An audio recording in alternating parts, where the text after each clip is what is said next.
அறிவொளி காணொலியினுடைய இயக்குனர் ஐயா சேரலாதன் அவர்களே, ஒருங்கிணைப்பாளர் தாமோதரன் அவர்களே, எவ்வளவு பிரச்சனைகள் இருந்தாலும் நம்முடைய அறிவொளி காணொலிய நிகழ்ச்சிகள் மட்டும் தடைபடுவதே இல்லை என்ற அளவிற்கு இன்றைக்கு 1000வது நிகழ்ச்சியை நாம் தொடர்ந்து நெருங்கிக் கொண்டிருக்கிறோம். அந்த வகையிலே அதற்கு ஆக்கமும் ஊக்கமும் அளித்துக் கொண்டிருக்கக்கூடிய அருமை ஐயா சோம வேலாயுதம் ஐயா அவர்களே, பெருவை சித்தார்த்தன் அவர்களே,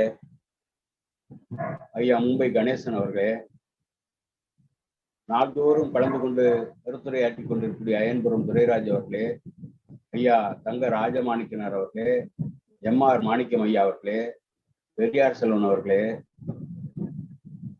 மற்றுமுள்ள தோழர்கள் அனைவருக்கும் எனது பணிவன்பான வணக்கத்தினை தெரிவித்துக் கொள்கிறேன். இந்த கலாச்சார காவலர்கள் எப்படிப்பட்டவர்கள், எப்படிப்பட்ட கலாச்சாரத்தை அவர்கள் பாதுகாத்துக் கொண்டிருக்கிறார்கள், அதிலே தமிழருடைய கலாச்சாரம் எப்படி பாதிக்கப்பட்டு கொண்டு இருக்கிறது என்பதையெல்லாம் இங்கே நாம் பேச இருக்கின்றோம். அதற்கு முன்னதாக ஐயா தாமோதரன் சொன்னபடி இன்றைய பிறந்த நாள் ஐயா ஜெகஜீவன் ராம் அவர்களுக்கு என்று சொல்லுகின்ற பொழுது உண்மையில் நமக்கெல்லாம் மகிழ்ச்சி அளிக்கக்கூடியதாக இருக்கிறது. ஜெகஜீவன் ராம் அவர்கள் அண்ணல் அம்பேத்கர் காலத்திலிருந்தே அரசியலில் மிகப்பெரிய உயர்ந்த பதவிகளில் இருந்திருக்கிறார்கள். நேரு அமைச்சரவையிலே அமைச்சராக இருந்திருக்கிறார், இந்திரா காந்தி அமைச்சரவையிலே அமைச்சராக இருந்திருக்கிறார், ராஜீவ்காந்தியினுடைய அமைச்சரவையிலும் ஜனதா பீரியடிலும் அவர்கள் அமைச்சர்களாக இருந்திருக்கிறார்கள். இப்படி உயர்ந்த பதவியில இருந்து ஒரு இராணுவ அமைச்சராக இருந்து மிக உயர்ந்த நிலையில் இருந்தாலும் கூட அவர்கள் மிகச்சிறந்த ஒரு நாடாளுமன்றவாதியாக திகழ்ந்தார்கள். அதே போல பொருளாதாரத்திலும் மிக உயர்ந்த இடத்தில் இருந்தார். நம்முடைய தோழர்கள் சொல்வார்கள், பொருளாதாரம் உயர்ந்து விட்டால் சாதி மத பேதங்கள் எல்லாம் ஒழிந்துவிடும் என்று சொல்லுவார்கள். ஆனால் ஜெகஜீவன் ராம் அவர்கள் மிகச்சிறந்த ஒரு அரசியல்வாதி, மிக உயர்ந்த பொறுப்பில் இருந்தவர்கள். அதே போல பொருளாதாரத்திலும் மிகச்சிறந்த கோடீஸ்வரராக திகழ்ந்தவர். அப்படிப்பட்ட ஜெகஜீவன் ராம் அவர்கள் ஒரு சாதாரணமான ஒரு சவுண்டிய சிலையை திறப்பதற்கு அழைக்கப்படுகிறார். அவர் இராணுவ அமைச்சராக இருந்த பொழுது அழைக்கப்படுகிறார். சம்பூர்ணானந்தருடைய சிலை காசி பல்கலைக்கழகத்திலே அங்கே செல்லுகின்ற பொழுது அந்த சிலையை அவர்கள் கையால் தொட்டு கூட திறக்கவில்லை. தூரத்தில் இருந்து பொத்தான் மூலமாக, அந்த பொத்தானை அழுத்துவதன் மூலமாக அந்த சிலையில் இருந்த திரை விளக்கப்பட்டு அந்த சிலை திறக்கப்படுகிறது. ஆனால் அதனை கூட சனாதனவாதிகள் அங்கே ஏற்றுக்கொள்ளவில்லை. என்ன செய்தார்கள்? பாபு ஜெகஜீவன் ராம் ஒரு தாழ்த்தப்பட்ட ஒரு இலிசாதி மகன், அவர் செருப்பு தைக்கிற ஜாதியை சேர்ந்தவன். அவன் ஒரு உயர்ந்த பிராமண குலத்தில் பிறந்த சம்பூர்ணானந்த சிலையை திறப்பதா, அதனால் அந்த சிலை தீட்டுப்பட்டு விட்டது என்று சொல்லி கங்கையிலிருந்து நீரை எடுத்துட்டு வந்து அதற்கு தீட்டு போக்கி இருக்கிறார்கள் என்று சொன்னால் இது எவ்வளவு பெரிய கொடுமை என்பதனை நாம் அதை இன்றைக்கு நினைத்து பார்த்தாலும் இந்த நாடு உண்மையிலேயே ஜனநாயக நாடுதானா என்று நாம் கேள்வி கேட்க வேண்டியதாக இருக்கிறது. இதைத்தான் பெரியார் சொன்னார், சுதந்திரம் பெற்ற நாட்டில் ஜாதி இருக்கலாமா, ஜாதி இருக்கும் நாட்டில் சுதந்திரம் இருக்க முடியுமா என்று கேட்டார்கள். அந்த அளவுக்கு சுதந்திரம் பெற்று 40 ஆண்டுகள் ஆன நிலையில் அந்த நிகழ்ச்சி நடக்கிறது என்று சொன்னால் எவ்வளவு பெரிய கொடுமை இந்த நாட்டில் நிகழ்ந்திருக்கிறது. எனவே அந்த ஜெகஜீவன் ராம் அவர்கள் தமிழ்நாட்டுக்கு வருகின்ற பொழுதெல்லாம் பெரியார் திடலுக்கு வந்திருக்கிறார்கள். எனக்கு இப்படிப்பட்ட ஒரு கொடுமை நடந்திருக்கிறது, அந்த மண்ணிலே பெரியார் இல்லையே என்ற இயக்கத்தை அவர்கள் வெளிப்படுத்தி இருக்கிறார்கள் என்று சொன்னால் பெரியாருடைய உழைப்பு எவ்வளவு தூரம் தேவைப்படுகிறது என்பதை நாம் நினைத்து பார்க்க வேண்டியதாக. எனவே அப்படிப்பட்ட சூழ்நிலையிலே மிக உயர்ந்த பொறுப்பில் இருந்தாலும் கூட கடைசி காலத்திலும் அவமானப்படுத்தப்பட்ட இந்த ஜெகஜீவன் ராம் அவர்கள் இந்த சமுதாயத்திலே மிகச்சிறந்த இடத்தில் இருந்தார்கள், உயர்ந்த இடத்தில் இருந்தார்கள் என்றாலும் அவர்களுக்கு உரிய மரியாதை கிடைக்கவில்லை. அப்படிப்பட்ட ஜெகஜீவன் அவர்கள் பிறந்த நாளிலே அவருடைய நினைவை இங்கே நம்மோடு பகிர்ந்து கொள்வதிலே நான் மகிழ்ச்சி அடைகிறேன். தோழர்களே, இன்றைக்கு எனக்கு கொடுக்கப்பட்டிருக்கக்கூடிய தலைப்பு கலாச்சார காவலர்கள். கலாச்சாரம்னா ஒரு செய்தியோடு நான் சொல்ல விரும்புகிறேன். எங்க நிறுவனத்துல நம்ம தொழிற்சங்க சார்பாக ஒரு கூட்டம் நடந்தது. அதாவது கூட்டுக்குழு அனைத்து சங்கமும் சேர்ந்து நடத்திய ஒரு கூட்டத்துல நான் பேசுகின்ற பொழுது நம்முடைய ஒப்பந்த ஊழியர்களை பற்றி அவர்களை ஏன் நிரந்தரம் செய்யவில்லை என்பதற்காக சில கடுமையான வார்த்தைகளை பயன்படுத்தினது உண்மைதான். ஆனால் அந்த நிகழ்ச்சி என்பது பெல் வளாகத்திற்கு நடக்கவில்லை. வெளியிலே பெல் நிறுவனத்திற்கு அப்பாற்பட்ட இடத்திலே திருவெரும்பூரிலே ஒரு பொது இடத்திலே நடந்தது. அங்கே பேசிய பேச்சு வைத்து உடனடியாக எங்களுடைய HR நிர்வாகம், மனிதவள மேலாண்மை நிர்வாகம் என்னை அழைத்தது. அந்த மனிதவள மேலாண்மை நிர்வாகத்திலே ஒரு பெண் அன்னைக்கு மேலாளராக இருந்தார். அவர் பேர் காயத்ரி. அவர் இந்த நிறுவனத்தை விட்டு போயிட்டார். அதனால அவர் பேர் சொல்றதுல தவறு ஒன்று இருக்காது. அவரை பார்த்தீங்கன்னா அப்படியே தமிழிசை சவுந்தரராஜன் மாதிரியே இருப்பார். அப்படியே தோற்றம். அவரும் தூத்துக்குடிக்காரர் தான். ஒருவேளை தமிழிசைக்கு சொந்தக்காரராக கூட இருக்கலாம். அவங்க அப்பா இங்கே தேசிய தொழில்நுட்ப பல்கலைக்கழகத்திலே துணைவேந்தராக இருந்தார். அவருடைய கணவர் பிஜேபியிலே ஒரு மாவட்ட செயலாளராக இருந்தார். அந்த அளவுக்கு பிஜேபியிலே ஈடுபாடு இருந்தவர்கள், RSS ஈடுபாடு இருந்தவர்கள். அதனால அவர் என்ன பண்ணுவார்னா, அங்கே இந்த HR நிர்வாகத்தில் இருக்கும் பொழுது அவர் RSS சேர்ந்தவராகவே நடந்துள்ளார். நாம் எது பேசினாலும் உடனே கூப்பிட்டு நீங்க இப்படி பேசலாமா, ஒரு குறிப்பிட்ட ஜாதியை பேசுறீங்க, ஒரு மதத்தை பேசுறீங்க அப்படின்னு சொல்லி உடனடியாக ஒரு கடிதம் கொடுப்பாரு, எச்சரிக்கை செய்வாரு, நமக்கு வாய்ப்பு நடத்துறதுக்கு அனுமதி இல்லைம்பாரு. அப்படிப்பட்ட ஒரு கொடூரமான நடவடிக்கை சொந்தக்காரர். அவர் இந்த புலனாய்வுத்துறை அதிகாரிகள் கொடுக்குற ரிப்போர்ட்லாம் அவர் ஏத்துக்க மாட்டார். நாம கூட்டம் பேசுறோம்னா அவங்களே நம்ம பேசுறத உட்காந்து கேட்பாங்க. கேட்டுட்டு நம்ம பேசி முடிச்சுட்டு அந்த இடத்த விட்டு நவறதுக்குள்ள ஒரு 5 நிமிஷத்துல ஆள் வரும். இங்க மேலாளர் கூப்பிட்டாரு, HR மேனேஜர் கூப்பிட்டாங்கன்னு சொல்லி உடனே கூப்பிடுவாங்க. இப்படி எல்லாம் பேசலாமான்னு உடனே கேட்பாங்க. அப்படிப்பட்ட ஒரு RSS மனப்பான்மையில் அந்த அம்மையார் அவங்க கூப்பிட்டாங்க. கூப்பிட்டு உள்ள போனேன், அலுவலகத்துக்கு உள்ள போனேன். போய் உட்கார கூட சொல்லல. உட்கார சொல்லாம என்ன நீங்க இவ்வளவு மோசமா பேசிருக்கீங்க, இதான் உங்க கல்ச்சரா அப்படின்னு கேட்டேன். நான் கேட்டேன், என்னம்மா வந்த உடனே கல்ச்சரா அதுதான் பேசுறீங்க, முதல்ல உள்ள வந்தோடனே உட்கார சொல்லுங்க, தண்ணி குடிக்க சொல்லுங்க, அதுக்கப்புறம் பேசுங்க, உட்கார கூட சொல்லாம என்ன கல்ச்சரான்னு கேட்குறீங்க, இதான் உங்க கல்ச்சரான்னு கேட்டேன். அவங்க ஒரு நிமிஷம் அப்படியே அண்ணாந்து பார்த்தாங்க. நான் பார்த்துட்டு உட்காருங்க. நாங்க அப்புறம் உட்காந்துட்டு என்ன what you mean by culture அப்படின்னு கேட்டேன். கல்ச்சர்னு எதை சொல்றீங்க? நான் அன்னைக்கு வெல்டர், நான் ஒரு வெல்டரா இருக்கேன். நான் செய்யற தொழிலை வச்சு நீங்க கல்ச்சர் மோசம்னு சொல்றீங்களா? நான் ஒரு இயக்கத்துல, திராவிட இயக்கத்துல இருக்கேன், எங்க இயக்கத்தை வச்சு மோசம்னு சொல்றீங்களா? இல்ல நான் பிறந்த ஜாதியை வச்சு கல்ச்சர் மோசம்னு சொல்றீங்களா? எதை வச்சு சொல்றீங்கன்னு கேட்டேன். அவங்களால பதில் சொல்ல முடியல. நான் சொன்னேன், கல்ச்சருங்கிறது ஒவ்வொருத்தருக்கும் ஒவ்வொரு மாதிரி. நீங்க நினைக்கிற கல்ச்சர் வேற, நாங்க நினைக்கிற கல்ச்சர் வேற. நீங்க RSS தாங்கி பிடிக்கிறீங்க, RSS ஆரிய கலாச்சாரத்தை தூக்கி பிடிக்கும். அந்த ஆரிய கலாச்சாரம் வேற, தமிழர் கலாச்சாரம் வேற. எங்களுடைய தமிழர் கலாச்சாரத்துல ஒருவனுக்கு ஒருத்தி என்பது எங்களுடைய கலாச்சாரம். ஆரிய கலாச்சாரத்துல ஐவருக்கும் தேவி அடியாதர் பத்தி நீங்க அது உயர்ந்த கலாச்சாரம் சொல்லுங்க. இது எந்த கலாச்சாரத்தை பத்தி நீங்க சொல்லுங்க? ஒருவனுக்கு ஒருத்தி என்று சொல்லக்கூடிய எங்கள் கலாச்சாரம் மோசம்ன்றீங்களா, இல்ல நாங்க செய்யற தொழில் மோசம்ன்றீங்களா, இல்ல நான் பிறந்த ஜாதியில கலாச்சாரம் மோசம்ன்றீங்களான்னு கேட்டவனே அந்த மாதிரி ஒன்றும் சொல்ல முடியல. அதுக்கப்புறம் பிரச்சனைகள் வேற மாதிரி போச்சு. அதுக்கப்புறம் பதில் சொல்ல முடியல. அவங்க அப்படியே சேம் சைட் கோல் போட ஆரம்பிச்சிட்டாங்க. நான் அப்படி சொல்லுவாங்க, இப்படி சொல்லுவாங்கன்னு சொல்லி இப்படி மழுப்ப ஆரம்பிச்சிட்டாங்க. ஏன்னா கெஞ்சினா மிஞ்சிறது தான் RSS காரனுடைய வேலை. ஒரு பார்ப்பனா இருந்தா வேற மாதிரி பேசியிருப்பான். அந்த அம்மா பார்ப்பன அல்லாத ஒரு பிற்படுத்தப்பட்ட ஒரு நாடார் சமுதாயத்தை சேர்ந்தவங்க, தமிழிசை சவுந்தரராஜன் சொந்தக்காரங்க தான். அவங்க பின்னால பாத்தீங்கன்னா அந்த நிர்வாகத்தை நான் சொன்னேன், எவ்வளவுதான் நீங்க RSS இருந்தாலும் பார்ப்பனர்களுக்கு சொம்பு தூக்குனாலும் உங்களை ஒரு குறிப்பிட்ட உயரத்துக்கு தான் அனுமதிப்பாங்க. நீங்க ஒரு பெண்ணாக இருந்து ஒரு 10,000 பேர் பணிபுரியக்கூடிய ஒரு நிறுவனத்திலே ஒரு மேலாளராக இருக்கீங்க. எங்களுக்கெல்லாம் மகிழ்ச்சி. உங்களை போன்றவர்கள் வர வேண்டும் என்றுதான் பெரியார் அவர்கள் பாடுபட்டார்கள். நீங்க இந்த இடத்துல இருக்கிறது எங்களுக்கெல்லாம் மகிழ்ச்சி தான். ஆனா நீங்க இங்க உட்காந்துக்கிட்டு யாருக்கு சாதகமா இருக்கீங்க, அங்கெல்லாம் நமக்கு கேள்விக்குறி. நீங்க பார்ப்பனர்களுக்கு சாதகமா இருக்கீங்க, பார்ப்பன அல்லாத மக்களுக்கு எதிராக இருக்கீங்க, பார்ப்பன அல்லாத மக்களுக்காக பாடுபடக்கூடிய எங்களை போன்றவர்களை செயல்பட விடாம தடுக்கிறீங்க. இப்படிப்பட்ட மோசமான நிலையில நீங்க இருக்கீங்க. என்னதான் நீங்க பார்ப்பனர்களுக்கு சொம்பு தூக்கினாலும் ஒரு குறிப்பிட்ட வரைதான் உங்களை அனுமதிப்பாங்க. அதுக்கு மேல போறதுக்கு உங்களுக்கு அனுமதி கொடுக்க மாட்டாங்க, உங்களை உயர்ந்த இடத்துல வச்சு பார்க்க மாட்டாங்க அப்படின்னு சொன்னாங்க. அப்பெல்லாம் சிரிச்சுக்கிட்டே இருந்தாங்க. ஆனா பின்னால அதே இது நடந்துச்சு. அவருக்கு அதுக்கு மேல பதவி வந்த பொழுது அந்த இடத்துல அவரை வச்சிருக்கல, வேற இடத்துக்கு தூக்கி போட்டாங்க. அந்த அம்மாவுக்கு அந்த அதிகாரம் இல்லாத ஒரு இடத்துல 10,000 பேருக்கு ஒரு அதிகாரி இறந்த ஒருத்தர் ஒரு 120 பேருக்கு அதிகாரியா இருக்கக்கூடிய ஒரு நிலைக்கு தூக்கி போட்டாங்க. அவங்களுக்கு மனசு நொந்து போயிட்டாங்க. நொந்து போய் வேலையை ராஜினாமா பண்ணிட்டு போயிட்டாங்க. அதுக்கு பிறகு அவங்க ஒரு தடவை சந்திக்க வேண்டிய சூழ்நிலை ஏற்பட்டது. என்னம்மா நான் சொன்னேன் சரிதானான்னு கேட்டேன். சிரிச்சுக்கிட்டே போயிட்டாங்க. அந்த அளவுக்கு அவங்க கலாச்சாரத்தை பத்தி பேசினாங்க. இதுதான் தமிழருடைய கலாச்சாரமா ஆரியர் கலாச்சாரமாங்கிறத, அந்த கலாச்சாரத்தை அவங்க ஒவ்வொருத்தருக்கும் ஒவ்வொரு கலாச்சாரம். இப்ப பாத்தீங்கன்னா, இப்ப என் கையில ஒரு புத்தகம் ஒண்ணு இருக்கு. இதுல பாத்தீங்கன்னா இது திருமண சடங்குகளின் வரலாறு. இந்த புத்தகத்தை விஜயபாரதம் அந்த புக் ஸ்டால்ல நான் வாங்கினேன். தமிழ்நாடு புத்தக திருவிழாவில், திருச்சியில் நடந்த புத்தக திருவிழாவில் வாங்கினேன். என்னதான் சொல்றான் அப்படின்னு பார்க்கலாம்னா, முழுக்க முழுக்க தமிழருடைய கலாச்சாரம் மோசமானது, தமிழர்கள் பண்பாடு இல்லாதவர்கள், கேவலமானவர்கள் என்று எழுதியிருக்கிறான்.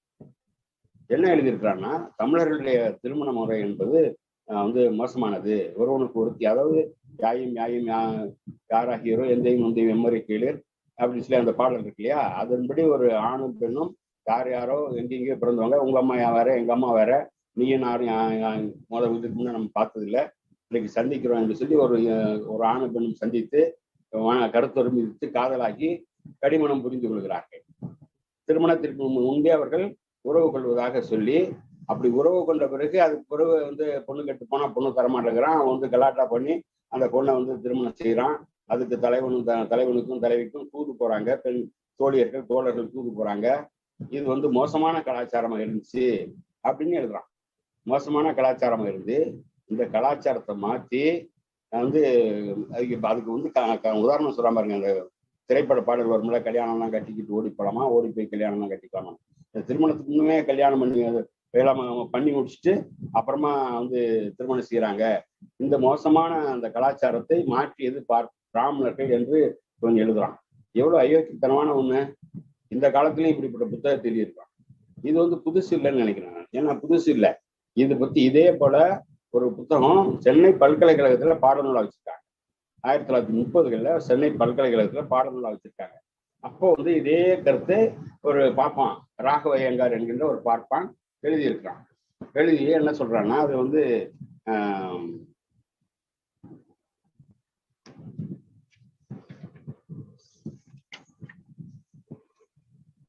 தொல்காப்பிய பொருளதிகார ஆராய்ச்சி என்ற நூலை ராகவ ஐயங்கார் எழுதினார். அதில் என்ன எழுதினார் தெரியுமா? நினைத்தவன் நினைத்தவளை கொண்டு சென்று கூடி உலகும் ராக்கத முறை போன்று ஒன்று அக்காலத்தே தமிழரால் கையாளப்பட்டது என்றும், அம்முறை ஆரிய மேலோரால் நீக்கப்பட்டது என்றும், ஆரியர் கற்பியல் முறை தமிழருக்கு போதிக்கப்பட்டது என்றும் எழுதினார் ராகவ ஐயங்கார். தமிழர்கள் ஒழுக்கம் கெட்டு அலைந்தார்கள், ஆரியர்கள் தான் தமிழர்களுக்கு கற்பை கற்பித்தார்கள் என்று எழுதினார் அவர். இது உடனே நாவலர் சோமசுந்தர பாரதியாரும் வெங்கடாசாமி நாட்டாரும் இதற்கு எதிராக கிளர்ந்து இருந்தபோது அவர்களுக்கு தோல் கொடுத்தவர் பெரியார் என்று எழுதிவிட்டு ராகவங்காரை கிழித்து தொங்க விட்டது குடியரசு என்று நம்முடைய திருமாவளவன் அவர்கள் தன்னுடைய நூலிலே சொல்றாரு. சொல்லிட்டு அந்த நூலை கையில் எடுத்து 8 முதல் 18 பக்கங்கள் முடிய வாசித்து பார்த்தேன். அதில் ஐயங்காரின் அயோக்கியத்தனம் பார்ப்பன குறும்பு நன்கு புலனாயிற்று என்று பண்டித ஞானாம்பாள் எழுதியிருந்த கட்டுரைக்கு தலைப்பு தமிழர்களுக்கு கற்பில்லையா என்று சொல்லி குடியரசுல 1936 எழுதுறாங்க. இப்படி எழுதிட்டு அவன் என்ன சொல்றான், திருமணத்துக்கு முன்னே அவங்க உடல் உறவு கொள்றாங்க, இது மோசமான கலாச்சாரம் அப்படின்னு சொல்லும்போது அவங்க அது சரியான பதிலீடு கொடுத்துருக்காங்க. அது குடியரசுல இவங்க இதுல என்ன சொல்றாங்கன்னா, ஆரிய கற்பியல் முறையை கடுமையாக விமர்சித்து எழுதப்பட்டுள்ளது கட்டுரை. சிந்து நதி பெண்களின் கால் சட்டை ஒருத்திய ஐவர் கூடியது, மச்சகந்தி பராசரன், குந்தி சூரியன், பாண்டு குந்தி, மாத்திரை அஸ்வினி, அம்பா அம்பிகை, வியாசன், தர்மன் திரௌபதி என்றெல்லாம் புராண கதைகளை அந்த கட்டுரை விவரிக்கிறது அப்படின்னு சொல்றாரு. இதுதான் நமக்கு நல்லா தெரியும். ஏன்னு கேட்டா, நம்முடைய கலாச்சாரம் மோசமானது. அதாவது யாயும் யாராகியரோ எந்தையும் தந்தையும் எம்முறை கேளர் அப்படின்னு சொல்லி யாரோ ஒருவருக்கு முன்பு அறிமுகமாத இருவர் திருமணம் செய்து கொள்வது மோசமான கலாச்சாரம் சொல்லிட்டு, ஆரியருடைய கலாச்சாரம் ஒழுக்கமானது, மேன்மையானது, அவங்கதான் ஒழுக்கத்தை கற்பிச்சாங்கன்னு சொன்னா, உங்களுடைய மச்சகந்தி வியாசன் எப்படா பிறந்தான், வியாசன் எப்படி பிறந்தான்னு நமக்குலாம் தெரியும். அது விரிவா சொல்லணுங்கிற அவசியம் இல்லை. ஏன்னா ஒரு 2 நட்சத்திரங்கள் ஒன்று சேரக்கூடிய நேரத்திலே ஒரு பெண்ணை கூடினால் ஒரு நல்ல வீரியமுள்ள ஆண்மகன் பிறப்பான்னு சொல்லி அந்த பராசரங்கிற அந்த முனிவனுக்கு தெரியுது. அவன் உடனே வர்றான். அதை ஒரு கங்கையை கடக்கணும்னு நினைக்கிறான். கங்கையை யமுனை நதியை கடக்கணும்னு நினைக்கிறான். அப்ப அந்த படகோட்டுக்குள்ள பெண் சிறுமியா இருக்கா. நீ என்னை ஓட்டிட்டு படகுல வச்சுன்னு சொல்றப்ப, ஒருத்தருக்காக படகு வராதுங்க, வெயிட் பத்தாது அப்படின்னு சொல்றா. நான் அதுக்கு பார்த்துக்கு சரியா இருப்பேன், என்னை வச்சு ஓட்டு அப்படிங்கிறப்ப ஏறி உட்கார்ந்தாங்க. போகுது. போற நேரத்திலே அந்த நதியினுடைய மத்திய பகுதியில போகும் பொழுது அந்த நட்சத்திரங்கள் ஒன்று கூடலாம்.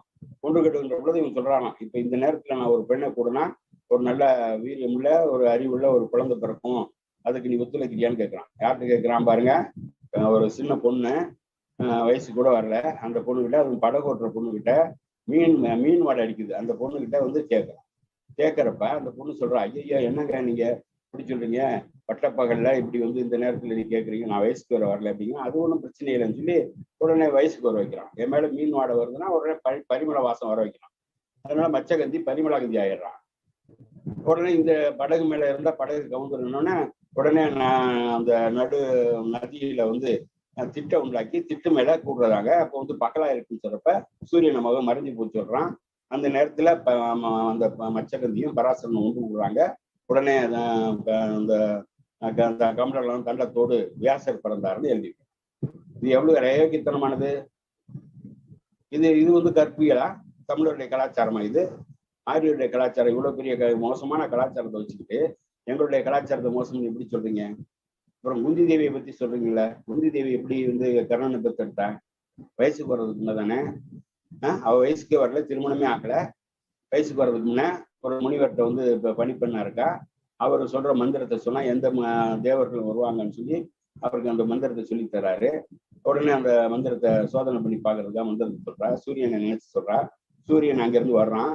வந்த உடனே இந்த பெண்ணில பார்த்தோன்னே, நான் சும்மா அந்த மந்திரத்தை சோதனை பண்ணி பார்த்தேன்னு சொல்லிட்டு, இல்லை நீ என்னை கூப்பிட்ட, எனக்கு காம இச்சை அதிகமா இருக்கு, உடனே ஒரு பொண்ணை கூடணுங்கிறப்ப நான் என்ன செய்ய முடியுங்கிறப்ப உடனே காது வழியா சமாச்சாரம் பண்றான். காது வழியா கர்ணன் பிறந்தான்னு எழுதி வைக்கிறாங்க. எவ்வளவு கேவலமா இருக்கு! இப்படி இதெல்லாம் சொல்லும்போது ஒரு அசிங்கமாக ஆபாசமாக ஒவ்வொரு அந்த வந்து நம்ம சூரியனுடைய பிறப்பு, பாண்டோட அந்த பாண்டு திருதராசனுடைய பிறப்பு, அதுல வந்து பாத்தீங்கன்னா மாத்திரை வந்து அந்த அஸ்வினி தேவர்களுடன் சேர்ந்து குழந்தை பெற்றது, எல்லாம் மோசமான இதெல்லாம் சொல்லணும்னா இதே 1 மணி நேரம் சொல்லலாம். அவ்வளவு அசிங்கமான கதையை, அருவருப்பான கதை. இவ்வளவு கதையை கொண்டிருக்கக்கூடிய ஆரியனுடைய அந்த கலாச்சாரத்தை உயர்ந்த கலாச்சாரம் என்று சொல்லி, எங்களுடைய தமிழருடைய கலாச்சாரம் மோசமானதுன்னு சொல்லி இதை சொல்றதுக்கு உங்களுக்கு அருகதை உண்டா அப்படின்னு சொல்லி மிக அருமையா அந்த கட்டுரைகளை வந்து அதுல வந்து குடியரசு எழுதியிருக்கிறாங்க. ஞானாம்பாள் அப்படிங்கிறவங்க எழுதியிருக்காங்க. எழுதிட்டு அதுல ஒரு கோரிக்கை வைக்கிறாங்க. அன்றைக்கு இருந்த நீதி கட்சி அரசாங்கம் தான் அன்னைக்கு இருந்திருக்கு. அன்றைக்கு வந்து உண்மை தமிழராகிய கடம் பி.டி. ராஜன் அவர்களையும் திவான் பகதூர் குமாரசாமி அவர்களையும் தமிழ் பெண்கள் சார்பாக நான் வேண்டிக் கொள்கிறேன். அவர் சொல்லிட்டு இந்த நூலை தடை செய்யணும். அதனை வித்வான் பரீட்சை பாடநூல் தொகுதியில் இருந்த, அதாவது புலவர் பரீட்சைக்கு அந்த பாடநூலா வச்சிருக்காங்க. புலவர் பட்டம் வாங்கணும்னா இதை படிச்சுட்டு தேர்வு எழுதணும்னு சொல்லி, அப்படி பாடநூல் தொகுதியிலிருந்து இதை நீக்கி விடுமாறு சென்னை சர்வகலாசாலைக்கு, சென்னை பல்கலைக்கழகத்துக்கு அதனுடைய துணைவேந்தருக்கு வேண்டுகோள் விடுவதாக இந்த கட்டுரையில எழுதியிருக்காங்க. இப்போ இப்படி ஆரியர் கற்பு முறை, இப்படிப்பட்ட ஆரியர் கற்பு உயர்ந்தது தமிழருக்கு கற்பில்லையா என்று நாவலர் சோமசுந்தர பாரதியின் கண்டனத்தையும் குடியரசு வெளியிட்டுள்ளது. ராகவைகார் கூற்றை அகம்பாவம் ஆணவம் என்கிறார் நாவலர். இக்கூற்று எந்த பார்ப்புணரும் கல்விக்கு வெளியே என்று கேள்வி கேட்டுவிட்டு, சுயமரியாதை உள்ளவர்கள் இதை ஏற்க முடியாது என்று நாவலர் ராகவைகார் மன்னிப்பு கேட்க வேண்டும் என்று கண்டனத்தை விரிவாக்க வெளியிட்டு குடியரசு அப்படின்னு சொல்லிட்டு, இதை தமிழ் பண்டிதர்கள் 100க்கு 5 பேராவது பகுத்தறிவு தன்மை இருந்தால் கண்டித்திருக்க வேண்டாமா? கண்டித்திருக்கக்கூடிய தைரியம் இருந்தால் இந்த பார்ப்பனத்துக்கு எழுதக்கூடிய தைரியம் வந்திருக்குமா அப்படின்னு சொல்லி கேட்கிறேன். இப்படி கலாச்சாரம் என்பது ஒரு எப்படி வந்து தமிழருடைய கலாச்சாரத்தை பார்ப்பனர்கள் மோசமாக சித்தரிக்கிறார்கள் என்பதை இன்னைக்கும் சொல்றான். இன்றைக்கும் அது வந்து 1936 கிட்டத்தட்ட ஒரு 70-80 ஆண்டுகளுக்கு முன்னால் இது வந்து இருக்கிறது. இது அதற்கு பிறகும் அதற்கு பதிலளித்த பிறகும் கூட பார்ப்பான். இதுதான் பாப்பான புத்தி. பாப்பான் வந்து ஒரு அயோக்கியத்தனமான கருத்தை பரப்புவான். அதுக்கு எதிர்த்து நம்ம அந்த முறியடிப்போம், ஒரு பொய்ய சொல்லுவோம், அது பொய்யன்னு நிரூபிப்போம். ஆனா அந்த நம்ம மறுப்பு சொன்னதை வந்து கண்டுக்காம மீண்டும் மீண்டும் அந்த பொய்யை சொல்லிக்கிட்டே இருப்பான். அதுதான் பார்ப்பனுடைய புத்தி. அப்படி சொல்லி அதுக்கு அன்னைக்கே பதிலடி கொடுத்த குடியரசு கொடுத்த பிறகு கூட, நாவலர் சோமசுந்தர பாரதியார் போன்றவர்கள் பதிலடி கொடுத்த பிறகு கூட இன்றைக்கு கூட இந்த புத்தகத்தை எழுதி துணிச்சலாக வெளியிடுகிறான் என்றால், இன்னைக்கும் தமிழர்கள் மானமற்றவர்களாக சுயமரியாதை அற்றவர்களாக இருக்கிறார்கள் என்பதான பொருள். இன்னைக்கும் சொல்றாங்கல்ல, ஆரியர்கள் எவ்வளவு உயர்ந்தவங்க, பார்ப்பன பாரதியிலிருந்து இன்னைக்கு பாண்டே வரைக்கும் சொன்னானே, பார்ப்பனர்கள் எவ்வளவு உயர்ந்த கலாச்சாரத்தை உள்ளவங்க, நம்மளை வந்து சாமின்னு கூப்பிடுவானே, அந்த அளவுக்கு நம்ம உயர்ந்த இடத்துல இருந்தவன்னு பாண்டே சொல்றான். பாரதியார் நம்மளை ஆரியர்கள் ஆரிய நாடு எங்கள் நாடு என்று சொல்றான். அதுபோல RSS என்ன சொல்லுது, ஆரியர்களாகிய நாம் உலகத்தின் மிக உயர்ந்த நிலையில் இருந்தோம், நாகரிகம் அடைந்து உயர்ந்த நிலையில் இருந்தோம், மற்றவங்க எல்லாம் 2 கால் பிராணிகளாக இருந்தார்கள் என்று. இப்படி எவ்வளவு மோசமான கலாச்சாரத்தை, நம்முடைய ஆரிய கலாச்சாரத்தை உயர்வாக தூக்கி பிடித்து மற்றவர்களாம் கலாச்சாரம் இல்லாதவர்கள் என்று சொல்லுகிறார்கள் என்று சொன்னால் இது எவ்வளவு பெரிய அயோக்கியத்தனம்! இப்படிப்பட்ட நிலையில இன்னைக்கு வந்து பார்ப்பனர்கள் எவ்வளவு திமிரா இருக்காங்க. நாங்க வந்து பிராமணனா பிறந்ததுக்கு நாங்க பெருமைப்படுறோம். நாங்கெல்லாம் வந்து மூளை வலிமை உள்ளவங்க, நாங்க வந்து அறிவு உள்ளவங்க, உடம்பெல்லாம் மூளை உள்ளவங்க அப்படின்னு சொல்லி இன்னைக்கு வந்து எவ்வளவு தற்பெருமையா, எவ்வளவு கலக்கணமா, எவ்வளவு மோசமா பேசக்கூடிய நிலை இருக்கு. இந்த மதுவந்தின்னு ஒரு பொண்ணு, அது வந்து பொண்ணானே தெரியல, பார்க்கும்போது தோட்டத்துல அது பொண்ணு மாதிரியே தெரியல. அது வந்து நான் வந்து வந்து மூளை பலம் உள்ளவர்கள், நாங்க பிராமின் தான் அறிவாளி, உலகத்திலேயே அறிவாளி நாங்க தான் என்று சொல்லக்கூடிய அந்த நிறுவனத்துல அவங்க வந்து அவங்க அவங்க ஒரு பள்ளிக்கூடம் நடத்துறாங்க, பத்மசேஷாத்திரி பள்ளி. அந்த பள்ளியில ஒரு பாலியல் சீண்டல் நடக்கும். இவங்கெல்லாம் நாங்கெல்லாம் யோக்கியமானவங்க, ஒழுக்கமானவங்கன்றாங்க. அந்த பாலியல் சீண்டல் பண்றவங்க யாரு? ஒரு பாப்பார பரதேசி நாய் தானே.